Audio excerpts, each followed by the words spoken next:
आम खबर से आपको आगाह करेंगे। तहरीक-ए-इंसाफ सिंध के अंदरूनी इख्तलाफात खुलकर सामने आ गए हैं। खबर आपको दे रहे हैं कि हलीम आदिल शेख और अली जुनेजो पार्टी ओहदे से मुस्ताफ़ी हो गए हैं।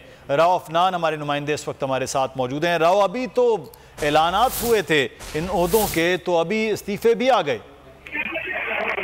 आज बिल्कुल गुज़श्ता 24 घंटों के अंदर दो अहम ओहदों से इस्तीफे का ऐलान किया गया है, जिसमें opposition leader Sindh assembly Haleem Adil Sheikh ने सीनियर वाइस प्रेसिडेंट और जबकि अली जुनेजो ने वाइस प्रेसिडेंट से इस्तीफा दे दिया। अली जुनेजो जो है वो गवर्नर सिंध के मुशीर भी हैं और हलीम आदिल शेख जो है वो बतौर अपोजिशन लीडर जो है वो फराइज अंजाम दे रहे हैं और दोनों ने जाती वजूहात का जिक्र किया है इस्तीफे के अंदर। और हलीम आदिल शेख का कहना है कि वो सिंध के दौरे करते हैं, मसरूफियात रहती हैं, तो वो इस वजह से वो सीनियर नायब सदूर का जो ओहदा है उस पर फराइज अंजाम नहीं दे पाएंगे।